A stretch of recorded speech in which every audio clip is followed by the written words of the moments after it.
ഇതിൽ മന്ത്രി കെ മുരളീധരന്റെ പ്രതികരണം ഇങ്ങനെ. ഇപ്പൊ ഇതിന്റെ ഈ ബാക്കിലത്തെ കണ്ടില്ലേ, സർക്കാരിന്റെ ഒഫീഷ്യലാണ്. നിങ്ങളുടെ മുമ്പിൽ നിൽക്കുന്നത് ആരോഗ്യമന്ത്രിയാണ്.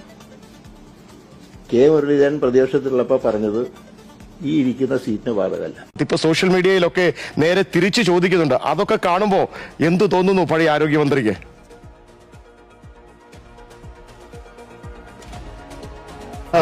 വ്യക്തിപരമായി പറഞ്ഞാൽ ഇപ്പൊ വിമർശനവുമുണ്ട്, വേട്ടയാടലുമുണ്ട്. രണ്ടാമത്തേതിന് വിധേയമായിട്ടുള്ള ഒരു വ്യക്തിയാണ് ഞാൻ, വേട്ടയാടൽ. അതെ. അപ്പോ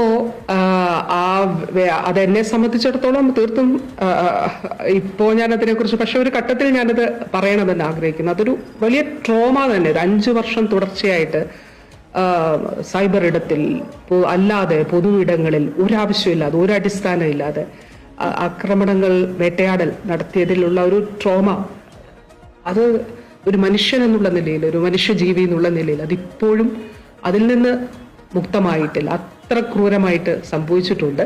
പക്ഷേ ഞാൻ പറയുന്നു, ഈ സമയത്ത് ശരിയും തെറ്റും കാലം തീരുമാനിക്കും, കാലം തെളിയിക്കും, അതിലൊരു സംശയമില്ല. ഈ ഘട്ടം ഇത് വളരെ പ്രധാനപ്പെട്ട ഒരു ഘട്ടമാണ്. പകർച്ചവ്യാധികൾ സംസ്ഥാനത്ത് വ്യാപകമാകുന്ന ഒരു ഘട്ടമാണ്.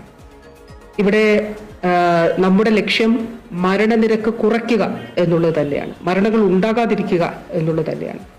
അതുകൊണ്ടാണ് ഞാൻ പറഞ്ഞത് ഈ ഘട്ടത്തിൽ അതിനെ സംബന്ധിച്ച് ഭരണമൊന്നും നോക്കിയിട്ടല്ല പകർച്ചവ്യാധികൾ വരും. പക്ഷെ ഒരു കാര്യമുണ്ട്, ആ പകർച്ചവ്യാധികളെ നേരിടാൻ ഇടപെടേണ്ടത് ഭരണക്കാരാണ്. അതിൽ നമ്മൾ പരാജയപ്പെട്ടാൽ നമ്മളെ ജനം കുറ്റപ്പെടുത്തും. അന്ന് നമ്മൾ നിപ്പ വൈറസിനെ കണ്ടെയ്ൻ ചെയ്യാൻ ഇടപെട്ട രീതി ലോകം മുഴുവൻ പ്രശംസിച്ചിട്ടുണ്ടായിരുന്നു. എന്നെ ഒരുപാട് കളിയാക്കി, നിപ്പ റാണി എന്നൊക്കെ പറഞ്ഞിട്ട് കളിയാക്കിയിരുന്നു. പക്ഷെ ഞാനതൊന്നും സീരിയസ് ആയിട്ട് എടുക്കുന്നില്ല. കാരണം അന്ന് നല്ലൊരു ടീം വർക്ക് ഉണ്ടാക്കാനും അന്ന് നമ്മളുണ്ടാക്കിയ പ്രോട്ടോകോൾ, അതിൻ്റെ ഓപ്പറേറ്റിംഗ് പ്രൊസീജിയർ, അതൊക്കെയാണ്. 10 വർഷം ഗുണ്ടകളുടെ പറുദീസയായിരുന്നു കേരളം. ഒരു കാരണവശാലും ഒരു ഗുണ്ടയെയും ജനങ്ങളുടെ ജീവിതത്തെ വെല്ലുവിളിക്കാൻ അനുവദിക്കില്ല.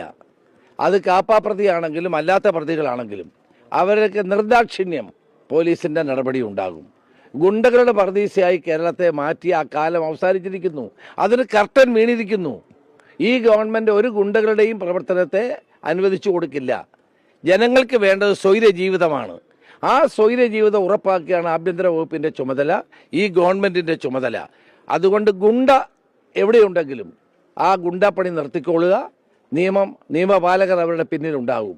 അതുകൊണ്ട് ഇന്നലെ ആകാശത്ത് വെടിവെച്ച് ഗുണ്ടയെ പിടിച്ചെങ്കിൽ ആ പോലീസ് ഉദ്യോഗസ്ഥരെ ഞാൻ അഭിനന്ദിക്കുകയാണ്. കാരണം അതാണ് വേണ്ടത്. ജനങ്ങളുടെ ജീവിതം സ്വൈര്യമായി മുന്നോട്ട് കൊണ്ടുപോകുക, ക്രമസമാധാന നില പാലിക്കുക. ഗുണ്ടകളല്ല, പോലീസുകാരുണ്ട് നിയമം പാലിക്കാൻ, അതിന് ഗുണ്ടകളല്ല വേണ്ടത്. ഒരു സംശയവും വേണ്ട, അത്തരം ഗുണ്ടകൾക്ക് യാതൊരു വിധത്തിലും സ്വൈര ജീവിതത്തെ തകർക്കാൻ ഞങ്ങൾ അനുവദിക്കില്ല.